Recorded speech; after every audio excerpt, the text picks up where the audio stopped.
दोस्तों स्वागत है एक बार फिर से आपके अपने एजुकेशन चैनल एजुट्यूबर देव में। दोस्तों सिंधु घाटी सभ्यता के हमने दो बहुत अच्छे पार्ट्स किए थे, जिसमें एक में सिंधु घाटी सभ्यता के सभी मुख्य स्थलों और उनकी विशेषताओं और वहाँ जो जो चीज़ें मिली, जो जो वस्तुएं मिली हैं, उनके बारे में हमने अध्ययन किया। और उसके अलावा सिंधु घाटी सभ्यता पर एक अलग से वीडियो था जिसमें हमने सिंधु घाटी सभ्यता के सभी जो एग्जाम संबंधित महत्वपूर्ण प्रश्नोत्तर रहे होंगे उनके बारे में हमने अध्ययन किया। दोस्तों वो वीडियोज़ अगर आपने नहीं देखे हैं तो उन दोनों के लिंक मैं आपको डिस्क्रिप्शन में या फिर इस वीडियो के चलते हुए ऊपर आप आई बटन में राइट साइड में देख सकते हैं, वहाँ पे मैं दे दूंगा, तो वहाँ से आप ज़रूर देख लीजिएगा। दोस्तों तो रीड के शुरुआती दो चैप्टर वो थे। अब हम तीसरे चैप्टर यानी कि वैदिक संस्कृति की तरफ बढ़ चुके हैं। ये थोड़ा सा बड़ा चैप्टर है, इसमें क्वेश्चंस भी बहुत सारे कवर होने वाले हैं। 100 से ज़्यादा क्वेश्चन जो महत्वपूर्ण बनते हैं वो इसमें होने वाले हैं। कई सारे महत्वपूर्ण बिंदु जैसे अलग अलग जो है अपने 16 संस्कार हो गए या फिर 8 विवाहों के प्रकार हो गए, तो ऐसे भी बहुत सारे जो है वीडियोज़ आपके सामने होंगे ताकि आप प्रॉपरली अपने एग्ज़ाम के लिए प्रिपेयर कर पाए। दोस्तों तो सबसे पहला जो अपना प्रश्न है दोस्तों वो आप देखिए, 4 वेदों में सबसे प्राचीन वेद कौन सा है? ऋग्वेद, यजुर्वेद, सामवेद और अथर्ववेद। तो इन सब में सबसे प्राचीन जो है वो आपको पता है ऋग्वेद सबसे प्राचीन है। दोस्तों आर्यों के भारत आगमन, प्रसार और विकास की सूचनाओं का जो प्रमुख स्रोत है वो ऋग्वेद ही है। तो सबसे प्राचीन जो है वेद जो है दोस्तों यही है।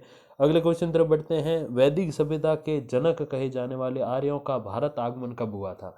तो दोस्तों आर्यों का भारत आगमन कब हुआ? 2500 ईसा पूर्व, 1500 ईसा पूर्व, 2000 ईसा पूर्व या फिर 3500 ईसा पूर्व। तो आर्यों का भारत आगमन दोस्तों हुआ था 1500 ईसा पूर्व। वैदिक सभ्यता को आर्य सभ्यता ही कहा जाता है, जिसका प्रादुर्भाव सप्त सैंधव प्रदेश में। अब देखो दोस्तों, भारत के जो पुराने नाम है उसमें सप्त सैंधव प्रदेश भी शामिल है। दोस्तों जांगल देश भी कहा जाता है, सप्त सैंधव प्रदेश भी कहा जाता है। दोस्तों तो भारत के पुराने नाम हैं दोस्तों, आप याद रखिएगा। अगले क्वेश्चन तरफ बढ़ते हैं। उत्तर वैदिक काल को इंगित करता सही विकल्प कौन सा है? दोस्तों उत्तर वैदिक काल को इंगित करना सही विकल्प कौन सा है? 1500 ईसा पूर्व से 1000 ईसा पूर्व, 2000 ईसा पूर्व से 1000 ईसा पूर्व, 1000 से 600 ईसा पूर्व या फिर 1500 ईसा पूर्व से 600 ईसा पूर्व। तो दोस्तों जो है 1000 से 600 ईसा पूर्व वो है उत्तर वैदिक काल, और प्रमुख जो ऋग्वैदिक काल कहा जाता है दोस्तों तो वो है 1500 ईसा पूर्व। तो आर्य कब भारत आए? 1500 ईसा पूर्व में, और उत्तर वैदिक काल जो है वो है 1000 से 600 ईसा पूर्व। आपको पता है ईसा पूर्व में सन जो है वो उल्टे चलते हैं।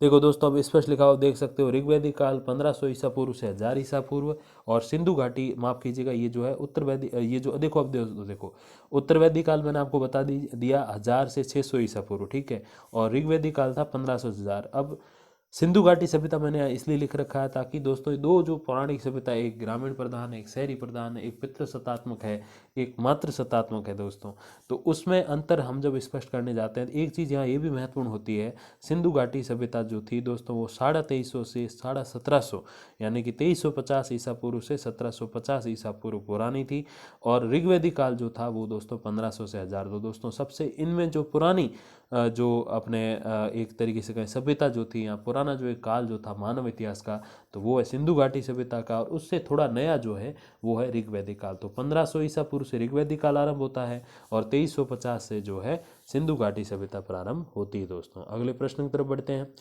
उत्तर वैदिक काल के दौरान गंगा यमुना दोआब क्षेत्र क्या कहलाता था? आर्यावर्त, मध्य देश, ब्रह्म ऋषि देश या ब्रह्मवर्त। तो उत्तर वैदिक काल के दौरान गंगा यमुना दोआब क्षेत्र जो था वो दोस्तों कहलाता था ब्रह्म ऋषि देश। गंगा यमुना दोआब क्षेत्र, ब्रह्मवर्त, मध्य देश, आर्यावर्त। दोस्तों ये क्या देखिए जरा, ब्रह्मवर्त जो है वो कुरुक्षेत्र के आसपास का क्षेत्र, तो कुरुक्षेत्र जो था दोस्तों वो आपको पता है महाभारत का युद्ध वहीं जुड़ा हुआ है। मध्य देश हिमालय और विंध्य के मध्य का जो क्षेत्र वो मध्य देश, और आर्यावर्त क्या था? आर्यों का जो संपूर्ण क्षेत्र था दोस्तों उसको आर्यावर्त बोला जाता था। अगले क्वेश्चन तरफ बढ़ते हैं। ऋग्वेद के कौन से मंडल में सर्वप्रथम 4 वर्णों का उल्लेख है? दोस्तों तो ऋग्वेद के मंडल जो है वो 10 मंडल है, आपको पता है। 10वें मंडल में पुरुष सूक्त की बात कही गई है दोस्तों, तो 10वां मंडल। अंतिम मंडल के पुरुष सूक्त में जो है पहली बार 4 वर्णों, वर्ण कौन से आपको पता है? ब्राह्मण, क्षत्रिय, वैश्य और शूद्र का उल्लेख है। आर्यों का आरंभिक कबीलाई समाज 3 वर्गों में विभाजित था दोस्तों, योद्धा, पुरोहित और सामान्य जन। योद्धा में इनसे क्षत्रिय, पुरोहित जो थे वो ब्राह्मण, और जो सामान्य जन था जिनको वैश्य भी बोलते थे, जिनका काम व्यापार वगैरह करना था। और चौथा वर्ण जो है वो ऋग्वैदिक काल के अंत में यानी कि उत्तर वैदिक काल में एक तरीके से आप कह सकते हो। अगले क्वेश्चन पर बढ़ते हैं दोस्तों। वैदिक सभ्यता के बारे में असत्य कथन कौन से हैं? दोस्तों देखिए जरा, पहला ऋग्वेद में जन्म आधारित या वंशानुगत सामाजिक वर्ण व्यवस्था का उल्लेख कहीं पर भी नहीं है। प्रत्येक व्यक्ति को अपनी योग्यता, क्षमता और व्यक्तिगत रुचि के अनुसार व्यवसाय चुनने का पूर्ण अधिकार था। दूसरा कथन देखिए, उत्तर वैदिक काल में वर्ण व्यवस्था का आधार जन्म से कर्म प्रदान हो गया था। स देखिए, वैदिक कालीन संयुक्त परिवार प्रथा पितृसत्तात्मक थी। द विकल्प देखिए दोस्तों, ऋग्वैदिक काल में सती प्रथा, पर्दा प्रथा और बाल विवाह का उल्लेख भी कहीं नहीं मिलता है। तो दोस्तों इसमें से जो है असत्य कथन यानी कि ऐसे कौन से कथन है अ ब स द में से जो गलत है, केवल अ, केवल ब और द या फिर ये सभी। तो दोस्तों केवल ब जो है वो असत्य। देखिए दोस्तों क्यों, उत्तर वैदिक काल में वर्ण व्यवस्था का आधार जन्म से कर्म प्रदान हो गया, ये गलत लिखा हुआ है। तो उत्तर वैदिक काल में वर्ण व्यवस्था का जो आधार था वो कर्म से जन्म प्रदान हो गया था, क्योंकि जो ऋग्वैदिक काल था उसमें जो है कोई व्यक्ति जन्म किस धर्म में, माफ कीजिएगा जाति में ले रहा है, वो मायने नहीं रखता था। वो काम क्या करता है उस बेस पे उसकी जो है जाति डिसाइड एक तरीके से होती थी।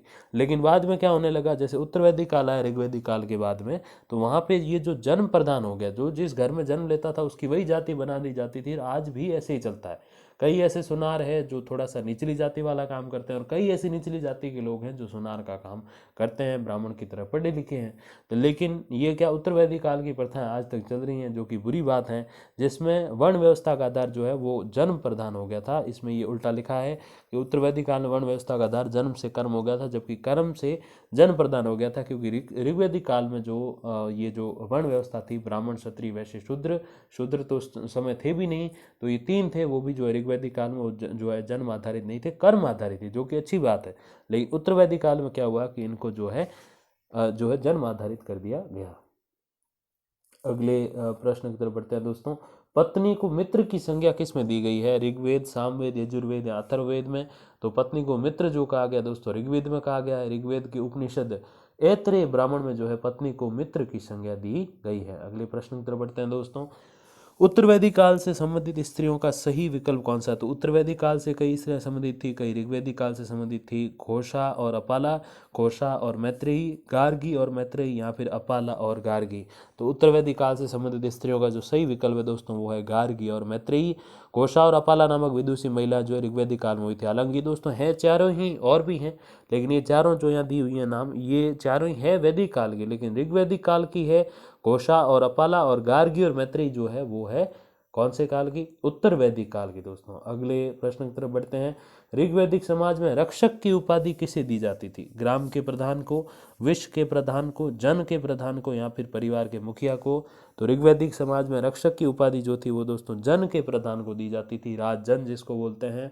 ग्राम का प्रधान ग्रामणी, विश्व का प्रधान विश्वपति, परिवार का मुखिया कुलप अथवा गृहपति कहलाता था, और जन के प्रधान जो थे वो रक्षक, राजन अथवा गोपति भी कहलाते थे। तो राजा जो थे उन्हीं को जो है रक्षक की उपाधि प्राप्त थी, गांव के या फिर जो भी उनकी जगह थी, जो राजपाट था उनका, उसके रक्षक। अगले प्रश्न की तरफ बढ़ते हैं दोस्तों। ऋग्वेद के किस मंडल में शिक्षा से संबंधित उल्लेख है? तो ऋग्वेद का कौन सा मंडल है जहाँ शिक्षा से संबंधित उल्लेख है दोस्तों? 5वां, 7वां, 10वां या 8वां? तो शिक्षा से संबंधित उल्लेख जो है दोस्तों वो 7वें मंडल में है। अभी एक प्रश्न ये भी थोड़ी देर पहले हमने पढ़ा कि जो चौथा वर्ण है शूद्र, वो किस किस ऋग्वेद के किस मंडल से संबंधित है दोस्तों? 10 मंडल है, तो 10वें मंडल के पुरुष सूक्त से वो संबंधित है। 7वें जो है मंडल में दोस्तों ये बात कही गई है, शिक्षा का स्वरूप जो है वो श्रुति कंठस्थ था उस टाइम। तो 7वें जो मंडल है ऋग्वेद के, उसमें शिक्षा के बारे में बात है, और 10वें मंडल में जो है बात है दोस्तों किस बारे में? पुरुष सूक्त में जो बात है वो है शूद्र चौथे वर्ण के बारे में। अगले प्रश्न की तरफ बढ़ते हैं। वैदिक काल में किस संस्कार के पश्चात विद्यादान प्रारंभ करवाया जाता था? सीमांतोन्नयन संस्कार, निष्क्रमण संस्कार, समावर्तन संस्कार या उपनयन संस्कार? तो वैदिक काल में किस संस्कार के बाद विद्यादान शुरू होता था दोस्तों? तो वो था उपनयन संस्कार। विद्यार्थियों जो ब्रह्मचारी जो थे उनके दो प्रकार होते थे, गृहवासी और अंतेवासी। गृहवासी वो जो घर पे रह के पढ़ाई करते थे, थोड़े धनिक थे, और अंतेवासी वो जो आश्रम में जाके पढ़ाई करते थे। हालांकि आश्रम में जाने के लिए कोई धनिक या गरीब होने की बात नहीं थी, कई लोगों की इच्छा भी थी। जैसे फॉर एन एग्जांपल आज के समय के हिसाब से बताऊं तो गृहवासी वो जो घर बैठे होते हैं, स्कूल जाते हैं, पढ़ते हैं, वापस आ जाते हैं, और अंतेवासी जो हॉस्टल में रह के पढ़ते हैं। तो एक तरीके से यही सेम चीज़ आज भी दोहराई जा रही है। अगले प्रश्न की तरफ बढ़ते हैं दोस्तों। आर्यों के वाद्य यंत्रों के वर्तमान नामों में गलत सुमेलित कौन सा है? करकरी, वीणा, नाड़ी, बांसुरी, द्वंदाब, ढोलक, श्रृंग, मृदंग। तो दोस्तों वर्तमान नामों में गलत सुमेलित विकल्प जो है दोस्तों कौन सा? अ, स, ब, स या फिर केवल द? तो दोस्तों केवल द जो है वो गलत है इसमें सुमेलित। श्रृंग मृदंग ये गलत है। श्रृंग जो है दोस्तों वो शंख से संबंधित है, मृदंग गलत है इसमें। अगले क्वेश्चन पर बढ़ते हैं दोस्तों। आर्यों के वस्त्रों में कमर के नीचे का वस्त्र क्या कहलाता था? द्रापी, वास, नीवी या द्रापी दोस्तों, तो इसमें डबल विकल्प है यानी कि क्वेश्चन गलत है। सीधे आंसर की तरफ बढ़ेंगे। जो नीवी जो था वो कमर के नीचे का वस्त्र कहलाता था। अधिवास या द्रापी जो था वो दोस्तों ऊपरी वस्त्र होता था, जो कमर से जो अपने पूरे शरीर, जैसे हम कोटी कैसे पहनते हैं, कोट कैसे पहनते हैं, ब्लेजर कैसे पहनते हैं, तो वही दोस्तों जो शर्ट के जो ऊपर पहना जाता था उसको अधिवास या द्रापी कहते थे। और वास जो था वो कमर के ऊपर यानी ऊपर की तरफ जो शर्ट पहनते हैं आप जो है, तो वो था वास। तो एक स्वेटर की तरह क्या था, वो था अधिवास या द्रापी। शर्ट या टी शर्ट के जैसे क्या था, वो था वास। और नीवी क्या था, पैंट। ठीक है दोस्तों, आगे बढ़ते। आर्यों द्वारा धारण किए जाने वाले वस्त्रों में उष्णीय जो है वस्त्र कौन सा होता था? ऊनी वस्त्र, रेशमी वस्त्र, पगड़ी या शॉल। तो उष्णीय किसे कहते थे दोस्तों? तो उष्णीय जो थे वो पगड़ी थे दोस्तों। उष्णीय जो है पगड़ी, शाफा जिसको बोलते हैं वो। ऊनी वस्त्र को पांडे, रेशमी वस्त्र को तापरे, शॉल को उपवास, कौशवास को स्त्रियों के लिए जो रेशमी वस्त्र होता था उसको, और वाधुई ये दोस्तों काफी महत्वपूर्ण, विवाह के समय वधु द्वारा धारण किए जाने वाला जो वस्त्र था उसको वाधुई बोलते थे। फिर से रिपीट करते हैं। ऊनी वस्त्र को क्या बोलते थे? पांड्य। रेशमी वस्त्र को क्या बोलते थे? तार्प्य।